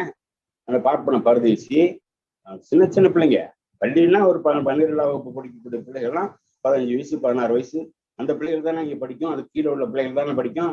அந்த பிள்ளைகள் போன்னு நமக்கெல்லாம் வந்து பிள்ளை மாதிரி பேர பிள்ளை மாதிரி இருக்கக்கூடிய பிள்ளைகள்கிட்ட போய் ஒரு ஆசிரியன் வந்து ஒரு ஒழுக்கக்கடை நடந்துக்கிறான். அந்த பிள்ளைகள்கிட்ட வந்து மோசமா நடந்துக்கிறான். அவங்கள்ட்ட வந்து வீடியோ சாட்டிங் பண்றான். ஃபேஸ்புக்ல ட்விட்டர்ல வந்து அது ரொம்ப தவறான ஒரு வாசகத்தை சொல்லி அனுப்புறான். அது இல்லாம பள்ளிக்கூடத்துக்கு வந்தோம்னா அவங்களுக்கு கண்ட இடத்துல தொடுறது, இப்படி மோசமான நிலையில இருக்கான். அது இல்லாம வந்து இந்த கடந்த கொரோனா பீரியட்ல ஆன்லைன் கிளாஸ் நடத்துறாங்க. ஆன்லைன் கிளாஸ் நடத்தும் போது அதுக்கு ஒரு வாய்ப்பா போச்சு. இவன் வந்து இந்த பொறுக்கி இன்னைக்கு வந்து நம்முடைய ஐயா தாமோதரன்ட்ட வந்து பார்த்தோம்னா, நம்ம வந்து வீடியோ ஆஃப் பண்ணிட்டு உட்காந்தா கூட என்ன சொல்லுவாருன்னா, நீங்க தோல்ல துண்டு போட்டுக்கிட்டோ பனியன் போட்டு உட்காராதீங்க, சட்டை போட்டு உட்காரணும்னு சொல்றாரு. நம்ம மட்டும் தான் கலந்துக்கிறோம், நம்முடைய தோழர்கள் தான், நம்முடைய பெரியவர்கள் தான் இதை கலந்துக்கிறோம். நாம மட்டுமே கலந்து கொள்ளக்கூடிய இந்த நிகழ்ச்சியில கூட நம்முடைய தாமோதரன் ரொம்ப ரொம்ப ஒரு கட்டுப்பாடா வந்து ஒரு கண்டிஷனோட இருப்பார். நீங்க சட்டை போட்டுலாம் உட்காரணும், பனியன் போட்டு உட்காரக்கூடாது, துண்டு போட்டு உட்காரக்கூடாதுன்னு சொல்லி பல பேரை அவர் கண்டிச்சிருக்கிறார். இப்படி வந்து நாம நடத்தக்கூடிய இந்த ஜூம் மீட்டிங்ல கூட, நமக்குள்ளேயே நடத்தி கொள்ளக்கூடிய ஜூம் மீட்டிங்ல கூட நம்ம வந்து எப்படி அந்த இதுல உட்காரணும் அப்படிங்கிறது ஒரு கோடு வச்சிருக்கோம், ட்ரெஸ் கோடு வச்சிருக்கோம். இப்படிப்பட்ட நிலையில ஒரு ஆசிரியன் பள்ளி மாணவர்களுக்கு வகுப்படுத்த போகும்போது எப்படி போறான்? நிர்வாணமா, முக்கால் நிர்வாணமா ஒரு துண்டை மட்டும் கட்டிக்கிட்டு போய் உட்காரான்னா இது எவ்வளவு அயோக்கியத்தனம். அது அந்த பிள்ளைங்களுக்கு வந்து சின்ன பிள்ளைங்க இருந்தாலும் அந்த பிள்ளைகளுக்கு வந்து பெற்றோர் சொல்லி கொடுத்துருப்பாங்கல்ல, உங்கள்கிட்ட வந்து ஆண்கள் எப்படி எப்படி நடந்துக்க கூடாது, எப்படி இது மாதிரி நடந்துக்கிட்டாங்க அது மோசம், இதுக்கெல்லாம் நீங்க வந்து வந்து அதை வந்து ஒத்துக்காதீங்க அப்படின்னு சொல்லி குட் டச் பேட் டச் எல்லாம் சொல்லி கொடுத்துருப்பாங்க. உங்கள்கிட்ட யார் யார் எப்படி பழகிறாங்கிறத நீங்க கவனிங்க, இப்படி நடந்துக்கிட்டான்னா அவன்கிட்ட வந்து நீங்க எச்சரிக்கையா இருங்கன்னு சொல்லி கொடுத்துருப்பாங்க. ஒரு ஆசிரியர் துண்டை கட்டிட்டு வர்றான்னா அந்த பிள்ளைங்க வந்து அதை ஸ்கிரீன்ஷாட் எடுத்துச்சு. அது மாதிரி அவங்க அனுப்பக்கூடிய அந்த வீடியோ, அந்த சேட்டிங், வாட்ஸ்அப் எல்லாம் வந்து எடுத்து வச்சுட்டு மனு கொடுத்தா அவன் மேல நடவடிக்கை எடுக்கல, அந்த பொறுக்கி பையன் மேல நடவடிக்கை எடுக்காம இந்த மது வந்து என்ன சொல்லுது, நாங்க வந்து ஒரு பிராமண நிறுவனம், இந்த எப்போலாம் திராவிட கட்சி ஆட்சிக்கு வருதோ அப்போலாம் அந்த பிராமணர்கள் மேல துவேஷம் கக்குறது தான் இவங்களுக்கு வேலையா போச்சு, எங்க நிறுவனத்தை ஒழிக்க பாக்குறாங்கன்னு சொல்லி அபாண்டமா பழி சொல்றாங்க. நடந்துதான் யோகித்தனம். அந்த பள்ளிக்கூடத்துல வந்து அந்த ஆசிரியர் அவங்க கட்டுப்பாட்டுல இருக்கிறவன் ஒரு பாப்பறப்ப அவன் அந்த மாதிரி ஒரு அயோக்கியத்தனத்தை செய்யறான்னா அவன் மேல நடவடிக்கை எடுக்கணும். அவன் தான் அந்த நிறுவனத்துக்கு கெட்ட பேர் உண்டாக்குறான். அதை விட்டுட்டு எங்க நிறுவனத்து மேல கெட்ட பேர் உண்டாக்குறதுக்காக இவங்க இந்த திராவிட கட்சி இது மாதிரி செய்யுதுன்னா, திராவிட கட்சியை திமுகவை வந்து புகார் கொடுத்து அங்க படிச்ச மாணவ மாணவிகள் தானே புகார் கொடுத்தாங்க. ஒரு சில பிள்ளைகள் புகார் கொடுத்தோடனே அதுக்கு பிறகு அதுக்கு முன்னே படிச்ச பிள்ளைங்கள்லாம் தொடர்ச்சியா ஆமாமா எனக்கும் அந்த மாதிரி பாலியல் சீண்டல் பண்ணாரு, அவர் மட்டும் இல்ல நிறைய ஆசிரியர்கள் அந்த மாதிரி சீண்டல் பண்ணாங்கன்னு சொல்லி தொடர்ச்சியா வரிசையா வந்து புகார் கொடுத்தாங்களா இல்லையா? என்ன மேடம், அவன் வந்து ஒரு ஒழுங்கு நடவடிக்கை கூட எடுக்கல, அவனை பாதுகாக்கிற வேலை செஞ்சாங்க.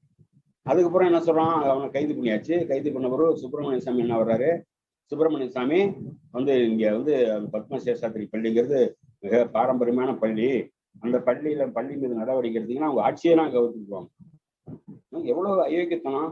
யார் வந்து இந்த மாதிரி துவேஷம் பண்றது, பார்ப்பன துவேஷம் நாம பண்றோம், அவங்க தான் அந்த மாதிரி நம்ம மீது துவேஷமா இருக்கு. அதே வந்து ஒய்ஜி மகேந்திரன் மதுவதியோட அப்பா என்ன பண்ணா, நுங்கம்பாக்கத்துல ஒரு சுவாதின்னு ஒரு பொண்ணு செத்து போச்சு, அது யாருக்கு கொண்டான்னு தெரியாது, அது குற்றவாளியை கண்டுபிடிக்கல. அப்ப உடனே போடுறான், இது வந்து ஒரு தாழ்த்தப்பட்ட பெண்ணா இருந்தா நேரம் எப்படி பொங்கி இருந்திருப்பாங்க, ஒரு பிலால் மாலிக்ங்கிறவன் தான் அந்த பொண்ணை கொன்னான்னு சொல்லி ஒரு ட்விட்டர் போடுறான். தாழ்த்தப்பட்ட பெண்ணா இருந்தா நேரம் எத்தனை பேர் பொங்கி எழுந்திருப்பாங்க, ஒரு பிராமண பொண்ணுங்கிறதுனால நீங்க எல்லாம் யாரும் கண்டுக்கலையான்னு கேட்டானே, அயோக்கியத்தனம் இல்லையா? உண்மையிலேயே பிலால் மாலிகா கொலை பண்ணா, யாரோ ஒரு பையனை பிடிச்சி பாவம் அவன் அப்பாவி அவனை உண்மை வெளியே தெரிய விடாம அவனை சிறையில வச்சு கொண்டு விட்டான். இப்படி தொடர்ச்சியா நம்ம மீது பார்ப்பன நல்லாத இருந்து துவேஷத்துக்கு இருக்கிறவங்க அவங்க. அது மட்டும் இல்ல, இந்த பத்மசேஷாத்திரி பள்ளியுடைய அந்த நிறுவனர் ஒய்ஜி அதனுடைய அம்மா, அந்த ஒய்ஜி பார்த்தசாரதி, திருமதி பார்த்தசாரதி, அந்த அம்மா என்ன பண்ணாங்க, அவங்க எவ்வளவு நம்ம மீத காழ்ப்புணர்ச்சி கொண்டு இருந்தாங்க. நம்முடைய டாக்டர் கலைஞர் அவர்கள் 2006, 2011 காலகட்டத்துல மிகச்சிறந்த ஒரு கல்வி திட்டத்தை கொண்டு வந்தார். தமிழகத்துல பல்வேறு கல்வி திட்டங்கள் இருக்கின்றன. சிபிஎஸ்சி இருக்கு, ஆங்கில இந்தியன் இருக்கு, மெட்ரிகுலேஷன் இருக்கு. இப்படி பல்வேறு பாடமுறைகள்ல படிக்கின்ற பொழுது பொதுவான தேர்வுக்கு, பொது அறிவுக்கு அது உகந்ததாக இல்லை. அதனால எல்லாத்தையும் சமப்படுத்தி ஒரு சமச்சீர் கல்வியை கொண்டு வந்தார். அந்த சமச்சீர் கல்வி இன்றைக்கும் அமலில் இருக்கிறது. இன்றைக்கு எங்களுடைய பிள்ளைகள்லாம் இன்னைக்கு டிஎன்பிசி படித்தாங்க. படிச்சுட்டு அந்த சமச்சீர் பாடத்திட்டத்தை பார்த்துட்டு ரொம்ப அற்புதமா இருக்கு. பாடி என் பொண்ணு சொல்லிச்சு, பேராசிரியராக இருக்க பொண்ணு, ரொம்ப அற்புதமான பாடத்திட்டம்ப்பா, நாங்க படிச்சப்போலாம் இதெல்லாம் இல்லாம போச்சு, நாங்க அதெல்லாம் இருந்தாலும் இன்னும் கூட நாங்க நிறைய அறிவு விருத்தி செஞ்சிருப்போம்னு சொல்லி அந்த அளவுக்கு மிகச்சிறந்த கல்வி திட்டத்தை கொண்டு வந்தார். கொண்டு வந்தோடனே அந்த ஆட்சி போயிருச்சு. அதுக்கப்புறம் ஜெயலலிதா வராங்க. ஜெயலலிதா வந்தோடனே அவங்க இந்த பார்ப்பனுடைய ஆலோசனையில இந்த சமச்சீர் கல்வி திட்டத்தை ஒழிக்கணும்னு ஒரு கமிட்டி போடுறாங்க. அந்த அந்த சமச்சீர் கல்வி திட்டத்தை ஒழிக்கக்கூடிய குழுவுக்கு தலைவர் யாருன்னா இந்த ஒய்ஜி மகனுடைய அம்மா. ஆக எந்த நோக்கத்தில் அவங்க வர்றாங்க, நம்முடைய திராவிட இயக்கத்துக்கு எதிராக, தமிழர்களுக்கு எதிராக, ஒடுக்கப்பட்ட மக்களுடைய உரிமைகளுக்கு எதிராக காலந்தோறும் குரல் கொடுத்துட்டு வர்றாங்க. அது மட்டும் இல்ல, இன்னொரு செய்தியை உங்களோட சொல்லலாம்னு நினைக்கிறேன், நேரம் குறைவா இருக்கு, அதனால கொஞ்சம் விரைவாக சொல்லிட்டு வர்றேன். அதுல என்னன்னா பாத்தீங்கன்னா நம்முடைய நீதி கட்சி அரசாங்கம் இந்து அறநிலைத்துறை சட்டத்தை கொண்டு வர்றாங்க. இந்த அறநிலைத்துறை சட்டத்தை கொண்டு வரும் பொழுது மிகப்பெரிய எதிர்ப்பு வரும். பார்ப்பனர்கள் அத்தனை பேரும் மிகப்பெரிய எதிர்ப்பை கொடுக்குறாங்க. எதிர்ப்பு கொடுக்கின்ற பொழுது அதுல சத்தியமூர்த்தி ஐயர் அதை எதிர்த்து பேசிட்டு வர்றாரு. பேசிட்டு வரும் பொழுது அந்த சத்தியமூர்த்தி ஐயருக்கு ஒரு கடிதம் வருது. ஒரு சென்னை உயர் நீதிமன்றத்தில் வழக்கறிஞரிடமிருந்து ஒரு கடிதம் வருது. அந்த கடிதத்தை எழுதியிருக்கிறவர் பேரு டி. ரங்காச்சாரியார். அவர் திவான் பகதூர் பட்டம் வாங்கினார். இந்த திவான் பகதூர் பட்டமெல்லாம் யாருக்கு கொடுப்பாங்க, வெள்ளைக்காரனுக்கு ஆதரவாளர் இருந்து அவனுக்கு அடிப்படியா இருந்து அவனுக்கு அடிபணிஞ்சிருந்தா தானே அந்த பட்டம் கொடுப்பாங்க. இப்படி வெள்ளைக்காரங்காலத்துல வெள்ளைக்காரனுக்கு வால் பிடிச்சு அவன் மூலமாக பல பட்டங்களை பெற்று பல பதவிகளை பெற்று உயர்ந்த இடத்துல இருக்கிறவங்க. அந்த உயர்ந்த இடத்துல இருக்கிறவங்க என்ன பண்றாங்க, சத்தியமூர்த்தியருக்கு கடிதம் எழுதுறாரு. எப்படி எழுதுறாருன்னா, அன்புள்ள சத்தியமூர்த்தி, உங்கள் ஜூலை 6ஆம் தேதி கடிதம் படித்து மகிழ்ச்சி அடைந்தேன். பதில் எழுதும் சமயத்தில் இந்துவில் ஒரு குறிப்பு வாசித்தேன். லண்டனில் இருந்து அரசு செயலர் இந்து சமய ஆட்சித்துறை வாரிய சட்டத்துக்கு நீதி கட்சி ஆட்சியில் மதராஸில் சட்டமாக்கப்பட்ட தி ஹிந்து ரிலிஜியஸ் என்டர்மென்ட் ஆக்ட் அனுமதி கொடுத்து விட்டார் என்பதுதான் அது. இது மாதிரி விஷயங்களில் அனுமதி என்று ஏதும் கிடையாது. அனுமதிக்கலங்கிறான். இது மாதிரி விஷயங்களில் அனுமதி என்று ஏதும் கிடையாது. மாட்சிமை தங்கிய அரசருக்கு அதை மறுக்க வேண்டும் என்று சிபாரிசு செய்யவில்லை, அவ்வளவுதான். அந்த இடத்தில் இருந்து நான் பெரிதாக எதையும் எதிர்பார்க்கவில்லை. இங்கே வரப்போகிற அடுத்த தேர்தலுக்காக நான் பணிகளை தொடங்கியாக வேண்டும். இங்கே உயர்நீதிமன்றத்தில் மனு தாக்கல் செய்து அந்த சட்டம் அதிகாரத்துக்கு புறம்பானது என்று வாதாடப் போகிறோம். சட்டம் இதற்கு எங்களுக்கு ஆதரவாக இருக்கிறது என்று சொல்லி சத்தியமூர்த்தியருக்கு கடிதம் வரும். அந்த ரங்காச்சாரி யாருன்னு சொன்னா, இந்த சமச்சீர் கல்வி எதிர்த்து போடப்பட்ட அந்த குழுவுல தலைவராக இருந்தாலும் அந்த அம்மா ராஸ்மி, அந்த அம்மா பேர் ராஸ்மியா, அது ராஜலட்சுமி பார்த்தசாரி அவங்க பேரு. அவங்கதான் அந்த பத்மா சேஷாத்திரி கல்வி நிலையத்தை உருவாக்குனவங்க. அவங்களுடைய அப்பா. இது யாரு, அதாவது மகள் அதுல மகன் வைத்து பேரன் தான் தமிழ் திரைப்பட நடிகரும் தயாரிப்பாளரும் பாலாஜி. இந்த ராஜலட்சுமி பார்த்தசாரதியுடைய மகன் தான் ஒய்ஜி மகேந்திரன். அவனுடைய மகன் தான் இந்த மதுவந்தி. அப்ப இவங்க எவ்வளவு காலமாக 100 வருஷத்துக்கு முன்னால 1925 கிட்டத்தட்ட 100 வருஷத்துக்கு முன்னால இருந்தே தொடர்ச்சியாக நம்முடைய தமிழர்கள் மீதும் திராவிட இயக்கத்தின் மீதும் திராவிடர்கள் மீதும் தாழ்த்தப்பட்ட பிற்படுத்தப்பட்டவங்க மீதும் காழ்ப்புணர்ச்சியோடு இருந்தவங்க. இந்த அம்மா சொல்லுது, இந்த திமுக ஆட்சி வர்றப்போலாம், திராவிட இயக்க ஆட்சி வர்றப்போலாம் பிராமண தேசத்துக்கு கற்கிறாங்க அப்படின்னு சொல்லி. ஆனா அவங்க கல்வி நிறுவனத்துல எவ்வளவு பெரிய அயோக்கியம் நடந்துச்சு, இதை மறுக்க முடிஞ்சுதா? இன்னைக்கு அந்த ராஜகோபாலங்கிற ஆசிரியர் சிறையில கம்பி என்றானா இல்லையா? இப்படி பார்ப்பனர்கள் நடத்தக்கூடிய நிறுவனங்கள் தொடர்ச்சியாக எவ்வளவு பெரிய பாலியல் சீண்டர்கள். இந்த பாபாங்கிற ஒருத்தன், அவன் ரவிசங்கர் பாபா, அவன் எவ்வளவு பெரிய பித்தலாட்டலாம் அந்த சுசில் கரி இந்த பள்ளிக்கூடத்துல சின்ன சின்ன பிள்ளைங்களை கூட விட்டு வைக்கல. அங்க வரக்கூடிய அந்த நிறுவனம் வந்து ஒரு சுசில் கரின்னு கேளம்பாக்கத்துல ஒரு பள்ளிக்கூடத்தை வச்சுக்கிட்டு அங்க வந்து ஒரு பெரிய அது வந்து சுற்றுலாத்தலம் மாதிரி ஆக்கி அங்க ஒரு புனிதமான இடம் போல ஒரு தோட்டத்தை உருவாக்கி வரக்கூடிய அந்த யாத்திரைகள்லாம் வர வச்சு அங்க வந்து பக்தியை உருவாக்குற மாதிரி சொல்லி அவங்கள அங்கங்க குடிசைகளை தங்க வச்சு அவங்கள மூளை செலவு பண்ணி அவங்கள்ட்ட வந்து இவன் வந்து மோசமா நடந்திருக்கான். அவங்கெல்லாம் யாரும் வெளியே சொல்றது இல்லை. அதுக்கு மிகப்பெரிய பெரிய பெரிய பணக்காரர்கள், திரைப்பட நடிகர்கள், தயாரிப்பாளர்கள்லாம் அதுக்கு போயிட்டு இருக்காங்க. ஆனா குழந்தைகள்கிட்டையும் அவன் வந்து ரொம்ப சீண்டல் பண்ணியிருக்கான். அவன் வந்து பிறையர்களை வந்து நிற்கிறது, பாட்டு பாடுறது, டான்ஸ் ஆடுறது, கிருஷ்ண மாதிரி வேஷம் போட்டுக்கிறது, நான் தான் கிருஷ்ணனுடைய அவதாரம், கடவுளுடைய அவதாரம் சொல்றது, அவதாரம் சொல்லிட்டு அந்த பிள்ளைகளை கட்டி பிடிக்கிறது, வந்து கட்டி பிடிச்சு முத்தம் கொடுக்கறது, இதெல்லாம் செய்வான். பெற்றோருக்கு முன்னாலே செய்வான். பெற்றோருக்கு முன்னாலே செய்யும் பொழுது அது ஒரு மாதிரி இருக்குமா. பெற்றோர்கள் போன பிறகு அதுக்கப்புறம் வந்து கட்டி பிடிக்கிற மாதிரி வேற மாதிரி இருக்கும். பிள்ளைகளுக்கு நல்லாவே தெரியும். பெற்றோர்களுக்கு முன்னால கட்டி பிடிச்சி முத்தம் கொடுக்கறது வேற, அது எல்லாருக்கும் கட்டி பிடிச்சி முத்தம் கொடுக்குற மாதிரி கொடுப்பான்.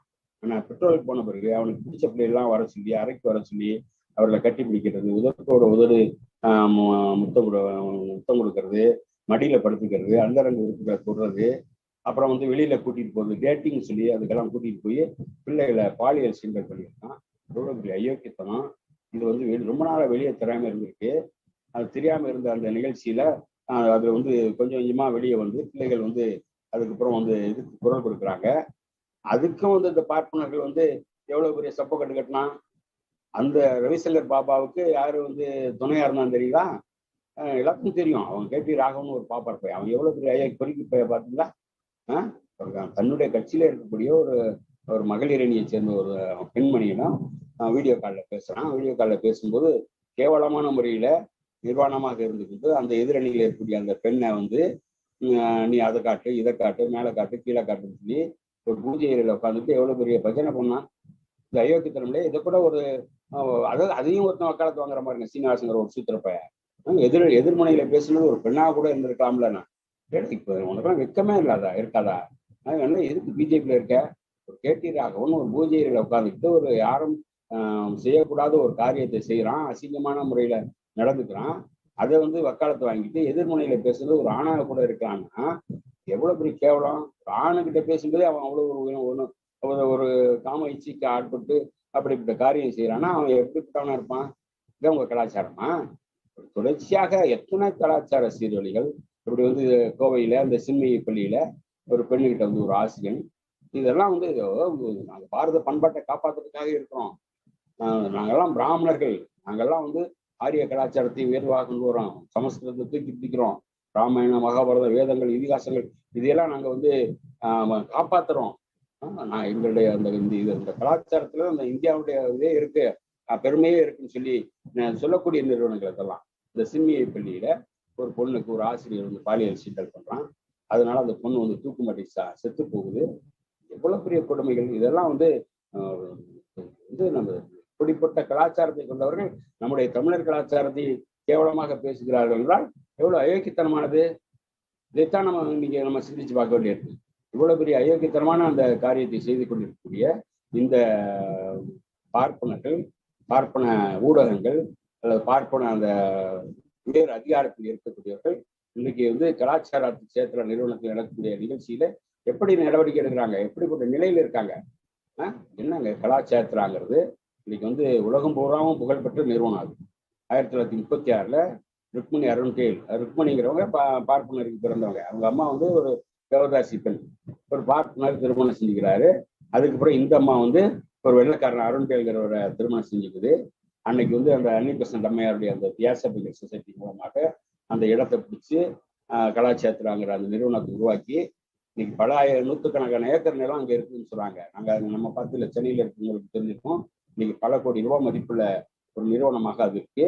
1936 ஆரம்பிச்சிருக்காங்க. இன்றைக்கு இந்திய மத்திய அரசுடைய நேரடி கட்டுப்பாட்டில் இருக்கக்கூடிய ஒரு கலாச்சாரத்துறையில இருக்கக்கூடிய ஒரு அமைப்பாக ஒரு கல்வி நிறுவனமாக இருக்கு. அதுல நாட்டியம் கற்றுக்கொள்வதற்காக பல பெண்கள் அங்கே போறாங்க. பல பேர் அதுல படிச்சு வெளிநாடுகளுக்கெல்லாம் போய் பல நாடுகள் இருக்காங்க. அப்படிப்பட்ட நிலையில அந்த கலாச்சார அந்த நிறுவனத்துல படிக்கக்கூடிய மாணவ மாணவிகளுக்கு எப்படி எப்படிப்பட்ட பாலியல் சீண்டல் வந்திருக்கு.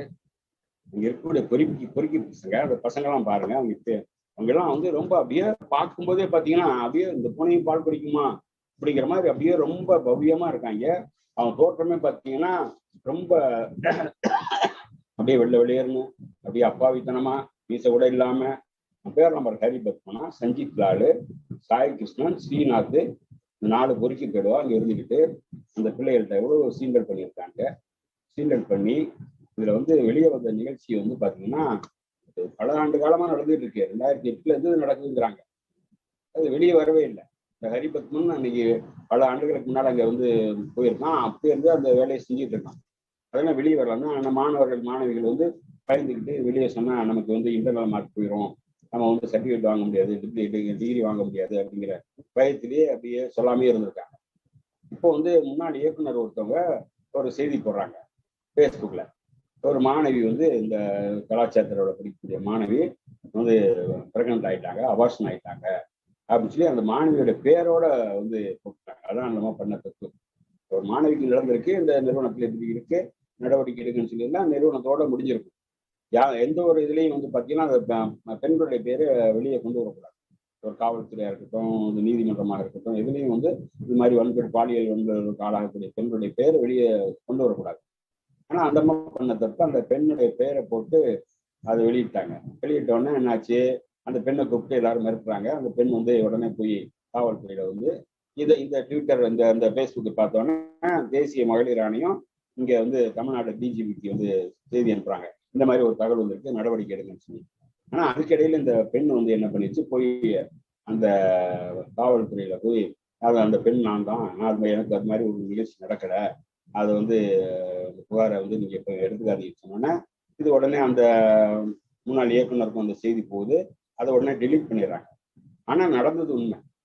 அந்த பெண்கள் யாரும் தன்னுடைய அந்த இது மாதிரியான செய்திகளை புகார்களை வெளிப்படையா தைரியமா சொல்ல முடியாத சூழ்நிலை தான் இன்னைக்கு இருக்கு. எந்த ஒரு பெண்ணும் இன்னைக்கு வந்து நான் பாலியல் உள்ள ஒரு காலானேன்னு சொன்னாக்கா யாராவது அது வந்து சாதாரணமா எடுத்துக்கிறாங்களா? இன்னைக்கு கிறிஸ்துவ மேடம் கூட என்ன சொல்றாங்க, இவ்வளவு நாள் கழிச்சு சொல்றாங்க, இன்னைக்கு கிட்டத்தட்ட அந்த அம்மாவுக்கு 50 வயசுக்கு மேல ஆச்சு, இப்பதான் சொல்றாங்க, நான் 8 வயசா இருக்கும்போது நான் பாலியல் வல்லுறவு காணலானே, எங்க அப்பாவே என்னை பாலியல் வன்கொடுமை செஞ்சாருன்னு சொல்லி அப்பாவை பத்தியே குற்றம் சொல்லக்கூடிய நிலை இருக்குன்னா இது 50 வருஷம் கழிச்சு அந்த பொண்ணு சொல்லுது சொல்றாங்க. அப்ப அது வந்து இப்ப சொன்னாதான் வந்து அதிகமா எடுத்துக்க மாட்டாங்க. அந்த காலத்துல சொல்லியிருந்தா அந்த பெண்ணுடைய எதிர்காலமே பாதிக்கப்படும். அப்படிப்பட்ட நிலையில ஒரு பெண்ணுடைய பெயரை போட்டு அந்த செய்தி வந்ததுனால அது வந்து ஒரு செய்தியாக ஆக்கப்படல, யாரும் புகார் கொடுக்கல அப்படின்னு சொல்றாங்க. உடனே அந்த அந்த தேசிய மகளிர் ஆணையமே நேரம் இங்க வர்றாங்க. நேரம் வரும். அதுக்குள்ள வந்து இந்த செய்தி வந்து அதுக்கு ஏற்கனவே பழைய முன்னாள் மாணவி வந்து ஒருத்தவங்க புகார் கொடுத்தாங்க. ஏற்கனவே படிச்சுட்டு வெளியே போனாங்க, அவங்க பாதியிலேயே டிஸ்கன்யூ ஆயிட்டாங்க, அவங்க கேரளாவை சேர்ந்தாங்க. அந்த பெண் வந்து இங்க வந்து இந்த அந்த குற்றச்சாட்டுங்கிறது உண்மைதான், எனக்கே அந்த மாதிரி பாலியல் சீண்டல் நடந்திருக்கு, அந்த பாலியல் சீண்டல் தொடர்ந்து நடந்ததுனால நான் கேரளாவில இருந்து நான் நாட்டியத்தின் மீது உள்ள ஆவலின் காரணமாக நாட்டியம் கற்றுக்கொள்ள வந்தேன், எனக்கு இது மாதிரி சீண்டல் வந்துச்சு, அதனால நான் வந்து பாதியிலேயே டிஸ்கன்யூ பண்ணிட்டு போயிட்டேன் அப்படி திருமணம் செஞ்சுக்கிட்டாங்க. அந்த கணவரும் இருக்கும்போதே அந்த பொண்ணு சொல்றாங்க, என் பேரை நீங்க போடுங்க, நான் வந்து அவங்களுக்கு வந்து இமெயில் அனுப்பிச்சிருக்கேன், ரிட்டனா கடிதம் எழுதியிருக்கிறேன், எழுதியிருந்தும் கூட அவங்க நடவடிக்கை எடுக்கல அப்படின்னு சொல்லி அவங்க சொல்றாங்க. அதற்கு பிறகு அங்க வந்து மாணவருடைய போராட்டம் மிகப்பெரிய அளவுக்கு நடக்குது. மாணவர்கள்லாம் கொந்தளிக்கிறாங்க. ஒவ்வொருத்தரும் அப்பதான் ஒவ்வொருத்தருடைய மனசுலயும் இருக்கும்ல, நமக்கு இந்த மாதிரி பண்ணானே, நமக்கு இப்படி பண்ணானே, நம்மள இங்க தொட்டானே, இங்க வந்து கையை பிடிச்சானே, இந்த மாதிரி வார்த்தை பேசினானே. அந்த பொண்ணு சொல்றாங்க, நான் வந்து என்னை வந்து இது மாதிரி பல முறை வீட்டுக்கு கூப்பிட்டுருக்கான், பல இடங்களுக்கு கூப்பிட்டுருக்கான், நான் வந்து ஒத்துக்காதனால என்னை வந்து ரொம்ப கேவலமா பேசுவான், பாத்ரூம் போயிட்டு வந்தா கூட இவ்வளவு நேரம் யார் கூட போயிட்டு வந்தான்னு கேட்கறான், அந்த அளவுக்கு மோசமாக என்னை திட்டுவான். அது மாதிரி நாங்க நாட்டியம் ஆடுகின்ற பொழுது எங்களுக்கு நான் கிருஷ்ணர் வேஷம் போட்டு ஆடுகின்ற பொழுது கிருஷ்ணர் அந்த எனக்கு அலங்காரம் பண்றதுக்கு அவன் வருவான், அதை வந்து கண்ட இடத்துல தொடுவான் அப்படின்னு சொல்லி அந்த ஆசிரியரை பற்றி மிக வந்து அந்த தகவல்களை ஒரு பயங்கரமான தகவல்லாம் சொல்றாங்க. இது பல பேருக்கு நடந்ததுனால அனைத்து மாணவர்களும் கொந்தளித்து போய் மிகப்பெரிய வந்து கிளர்ச்சியை நடத்திட்டு இருக்காங்க. நடத்துகின்ற பொழுது தேசிய மகளிர் ஆணையத்தினுடைய தலைவி ரேகா சர்மா வர்றாங்க. ரேகா சர்மா வந்து விசாரிக்கணும்னா என்ன பண்ணுவாங்க, இங்க வந்து உடனே இங்க போலீஸ் வர வேண்டான்றாங்க. அதை வந்து இப்போ புகார் ஒன்றும் இல்லை, புகார் அடி யாரும் இது வரைக்கும் கொடுக்க முன் வரல, நீங்க வராதீங்க அப்படின்னு சொல்லிட்டு அவங்கள வர வேண்டாம்னு சொல்லிட்டு இந்த மாவட்டம் தனியா வர்றாங்க. தனியா வந்து என்ன பண்ணணும், இந்த நிறுவனத்தை காப்பாற்றணும். நிறுவனத்துக்கு கெட்ட பேர் வந்துடக்கூடாது. அது பார்ட்னர் நிறுவனம், பார்ட்னர்கள் முழுக்க நிறைஞ்சிருக்கிறது. அங்க இருக்கக்கூடிய பேராசிரியர்கள், துணைவேந்தர்கள், இயக்குநர்கள் எல்லாம் பாப்பார போயிடுவா. ஒருத்தர் 2 பேர் உயர் ஜாதிக்காரனா இருப்பான், அது கீழ் ஜாதிக்காரன் யாரும் இருக்க மாட்டான், நடனம் கற்பிக்கக்கூடியவர்கள். அப்படிப்பட்ட நிலையில அங்க போய் விசாரணைங்கிற பேர்ல ஒரு நாடகம் ஆடிருக்காங்க. என்ன நாடகம் ஆடிருக்காங்க, பெண்கள்லாம் போராட்டம் நடத்துறாங்க, அவங்கள கூப்பிட்டு வச்சு விசாரிக்கணும்னா எப்படி விசாரிக்கணும், எந்த ஒரு பெண்ணா இருந்தாலும் ஒரு பாலியல் வல்லுறவுக்கு ஆளான பெண்ணை கூப்பிடும்போது தனிப்பட்ட முறையில கூப்பிட்டு விசாரிச்சாதான் அந்த பெண் வந்து வெளிப்படையா சொல்லும். ஆனா வெளிப்படையா சொல்லாம அது மாதிரி தனித்தனியா கூப்பிட்டு விசாரிக்காம ஒன்னா உட்கார வச்சுக்கிட்டு எல்லாத்தையும் உட்கார வச்சுக்கிட்டு நீங்க வந்து இந்த யாரு குற்றச்சாட்டுக்கு ஆளானாங்களோ அந்த ஆசிரியரை உட்கார வச்சிருக்கான், அந்த இயக்குனர் உட்காந்துருக்காங்க, எல்லாருமே உட்கார்ந்துட்டு இருக்கும்போது அந்த பெண்கள்கிட்ட வந்து உங்களுக்கு ஏதாவது சீண்டல் பண்ணாங்களா, யாராவது உங்களுக்கு துன்புறுத்தினாங்களா சொல்லுங்க அப்படின்னா யாரு சொல்ல முன் வருவாங்க, ஒருத்தருமே சொல்ல முன் வரும். அதனால இங்க யாரும் புகார் கொடுக்கல, இங்க ஒன்றும் நடக்கல அப்படின்னு சொல்லிட்டு கையில குலசு வந்து கிளம்புறாங்க. ஆனா அதுக்கு பிறகு நம்முடைய தமிழ்நாடு மகளிர் ஆணையத்தை சேர்ந்த குமாரி என்பவர் அங்க நேரா போறாங்க. அங்க வந்து அந்த மாணவர்கள் கடுமையா போராடுறாங்க. ஏன் போராடுறாங்கன்னா, யார் அந்த பேரை குறிப்பிட்டு ஹரிபத்மன் இந்த 4 பேர் பேரை குறிப்பிட்டு புகார் கொடுக்குறாங்க. புகார் கொடுத்த பிறகும் கூட நீங்க என்ன செய்ய முடியுங்கிற மாதிரி திமுறா அந்த வந்து ஹைதராபாத்தில் நடக்கிற கலாச்சார விழாவுக்கு அவங்க அனுப்புறாங்க. மாணவர்களே அவங்க கூட சேர்ந்து அனுப்பி வைக்கிறாங்க. அதற்கு பிறகு அந்த மகளிர் நாளில் அவங்களை கூப்பிட்டு அவங்களுக்கு வந்து இங்க வந்து உயரிய விருது கொடுக்குறாங்க. எவ்வளவு பெரிய பித்தராட்டம் பாருங்க. இதை வந்து ரொம்ப அயோக்கியத்தனமானது. அந்த பத்மசேஷாத்திரி பள்ளியில அந்த ராஜகோபாலங்கிற அந்த ஆசிரியர் இருக்கான்ல, அவன் தான் பாலியல் சீண்டல் பண்றான். ஆனா அந்த ஹராஸ்மெண்ட்டுக்கு எதிரான ஒரு குழு இருக்கு, அந்த குழுவுக்கு தலைவர் ஆகும்.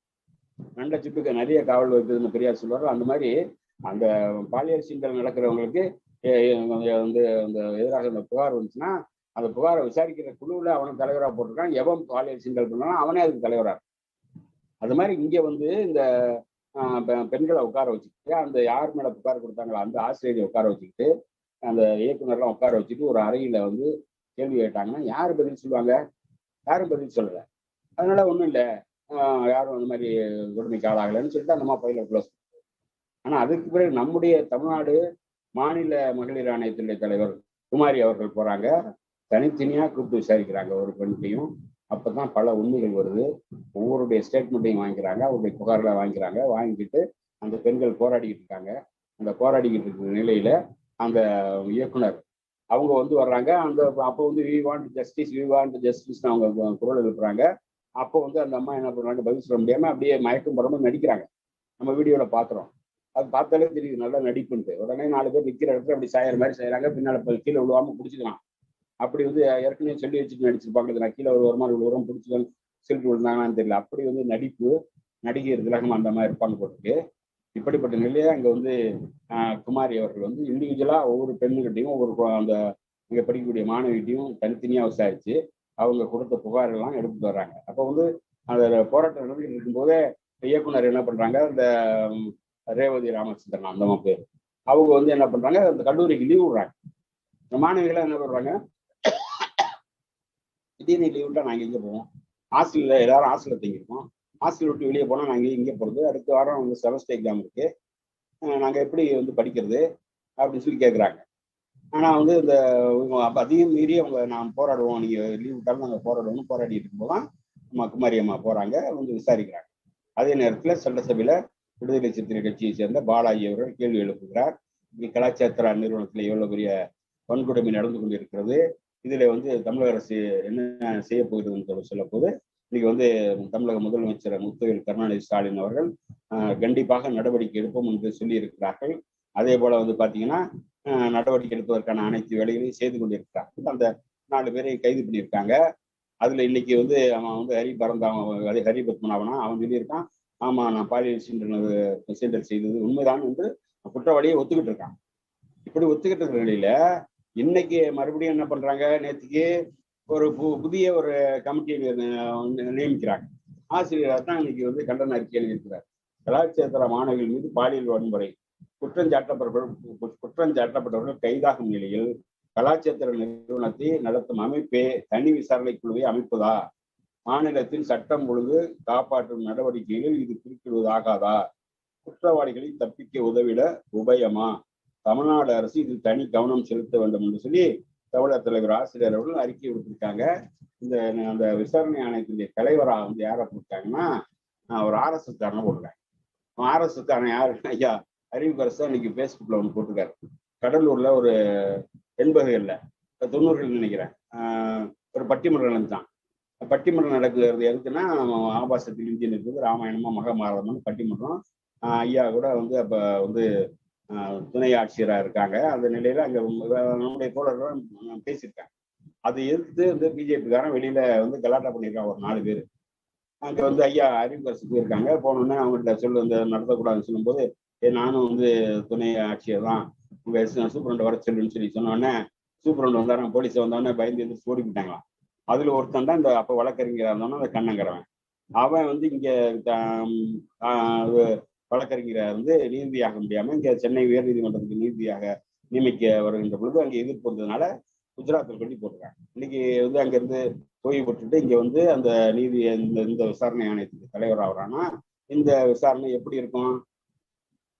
இன்னைக்கு மதுரை உயர் நீதிமன்றத்துல GR சாமிநாதன் மாதிரி ஆளு உட்காந்துக்கிட்டு எந்த ஒரு வழக்கு வந்தாலும் வந்து RSSக்கு சாதகமா இருந்துக்கிட்டு திராவிடத்துக்கு எதிராக வந்து பேசக்கூடிய கலைஞரையும் அண்ணாவையும் கேலி செய்யக்கூடிய வகையில இன்னைக்கு வந்து இந்த ஹைகோர்ட்டாவது மயிராவது சொன்னா அந்த ராஜா வச்சுக்கிட்டு பேசுறான்னா அந்த மயிர் கோர்ட்ல வேலை செய்யற அந்த நீதிபதி எவ்வளவு பெரிய அயோக்கியனா இருப்பான். அந்த மாதிரி ஆளுகளை இன்னைக்கு நீதிபதியை வச்சுக்கிட்டு அவன மாதிரி ஆளுகளை வந்து இந்த மாதிரி ஆணையத்துக்கு தலைவராக போட்டு விசாரிச்சா அந்த விசாரணை எப்படி இருக்கும்? மாநில அரசுக்கு அதிகாரம் இருக்கு. சட்டம் ஒழுங்கை காப்பாற்றக்கூடிய இடத்துல மாநில அரசாங்கம் இருக்கிறது. தமிழ்நாடு அரசாங்கம் அதுல உறுதியாக இருக்கு. இப்போ வந்து எதுக்காக இந்த ஆணையம் தனியாக நியமிக்கிறீங்க அப்படின்னு ஆசிரியர்கள் கேள்வி எழுப்பி இருக்கிறார்கள். இது வந்து வன்மையான கண்டனத்துக்குரியது. இது வந்து இந்த பார்ப்பனர்கள் தங்களுடைய உயர்ந்த கலாச்சாரம் என்று சொல்லிக்கொண்டு நம்ம எல்லாம் இழிவுபடுத்திட்டு இருக்காங்க. இன்னைக்கு பாருங்க, இன்னைக்கு பிராமண சங்க மாநாடு கோவையில் நடந்துச்சு. இது இந்த மாநாடு நடந்தது நல்லதுன்னு நினைக்கிறேன். ஏன்னா அவங்களுடைய உள்ள அத்தனை விஷயமும் வெளியே வருது. நாங்க பிராமணர்களும் உயர்ந்தவங்க, எங்களை சாமின்னு சொல்லுவாங்க, நாங்க வந்து வெங்காயம் சாப்பிட மாட்டோம், பூண்டு சாப்பிட மாட்டோம், தாமச குணம் ரஜகுணம் எல்லாம் பேசுறான் அந்த ரங்கராஜ் பாண்டே. போய் சொல்றான் பாருங்க, அந்த ஒரு கல்யாண ராமங்கிற பார்ப்பான், நான் வந்து சூத்ரா வீட்டில் சாப்பிட மாட்டேன், கவுண்டர் வீட்டில் சாப்பிட மாட்டேன், செட்டியார் வீட்டில் சாப்பிட மாட்டேன், கண்ட ஹோட்டல்களை சாப்பிட மாட்டேன், இங்கெல்லாம் சாப்பிட்டா அவருடைய குணம் வந்துடும். ஒரு நாடாரா தான் இருக்கணும். நாடாரா இருந்தா தான் கொலை பண்ணலாம், கொள்ளையடிக்கலாம், குத்தியாளுக்கு போகலாம், சீட்டாடலாம். பிராமணன் அப்படிலாம் இருக்க முடியாதுடா, பிராமணனா இருக்கிறது கஷ்டம், ரொம்ப கஷ்டம் அப்படின்னு சொல்லி இங்க வந்து மாட்டின பயிரெல்லாம் யாரு? இதுல பாப்பார பையன் இருக்கானா இல்லையா? உயர் ஜாதிக்காரன் இருக்கானா இல்லையா? அவன் என்ன மாம்சம் சாப்பிட்டவனா? இல்ல சூத்திர வீட்டுல சாப்பிட்டவனா? இல்ல கண்ட வீட்டுல சாப்பிட்டவனா? எவன் வீட்டுல சாப்பிட்டு எவனுடைய குணம் அவனுக்கு வந்திருக்கு? அனைத்து அயோக்கியத்தனத்தை பண்றது கூட நீங்க எல்லாத்தையும் பண்ணிவிட்டு சூத்ரா வீட்டுல சாப்பிட்டா அவருடைய குணம் நமக்கு வந்துருக்கு சொல்றேன்னா, இந்த காலத்துலயும் 2023 பேசுறீங்கன்னா உங்களுக்கு எவ்வளவு கொழுப்பு இருக்கும்? பெரியார் பிறந்த மண்ணில் எதிர்த்து இப்படி பேசுறீங்கன்னா அது நாங்க சரியில்லைன்னு தான் நினைக்கிறேன். எங்களுடைய தோழர்கள் இன்றைக்கு வந்து ஏதோ அரசுக்கு கட்டுப்பட்டு சட்டம் ஒழுங்கு கட்டுப்பட்டு அமைதியா இருக்கிறாங்க. இதே பெரியார் காலமாக இருந்தா இன்னைக்கு நீ பேசிட்டு நீ வெளியே வர முடியுமா? பெரியார் காலத்துல எவ்வளவு பெரிய எதிர்வினைகள்லாம் ஆற்றியிருக்கிறாங்க நம்முடைய தோழர்கள். அந்த எதிர்வினை ஆற்ற மாட்டார்கள் என்ற ஒரு திமிரில தானே பேசிட்டு இருக்கீங்க. உங்க கலாச்சாரம் உயர்ந்தது, எங்க கலாச்சாரம் மோசமானது, பிராமணர்கள் உயர்ந்தவங்க என்று இன்னைக்கு பேசுறீங்கன்னா இந்த கொழுப்பை அடக்கிறது எப்படி? இந்த கொழுப்பை அடக்குவதற்கு மருந்து, அது ஒரே மருந்து, பெரியார் என்கின்ற ஒரே மருந்து தான். அந்த மருந்து எங்கள்கிட்ட இருக்கு. எப்படி அடக்கணும்னு தெரியும். இந்த திராவிட மாடல் ஆட்சிக்கு எந்த விதமான பாதிப்பு வந்துவிடக்கூடாது என்பதற்காக எங்களுடைய தோழர்கள் அடக்கி வாசித்துக் கொண்டிருக்கிறார்கள். ஒரு காலகட்டம் வரும், சாதி மிரண்டால் காடு கொள்ளாது என்பது போல ஒரு காலத்தில் மிரண்டு எழுவார்கள். உங்களுடைய கொட்டமெல்லாம் அடக்கப்படும், உங்களுடைய கொழுப்பு அடக்கப்படும், உங்களுடைய கலாச்சாரம் முடித்து கட்டப்பட்டு உண்மையான தமிழர் கலாச்சாரம் உயர்ந்த கலாச்சாரம் என்று நிரூபிக்கப்படும் என்று சொல்லி இவ்வளவு தூரம் எனக்கு பேச வாய்ப்பளித்த உங்கள் அனைவருக்கும் நன்றி கூறி என்னுடைய உரையை கேட்ட உங்கள் அத்தனை பேருக்கும் நன்றியை தெரிவித்து விடைபெறுகிறேன்.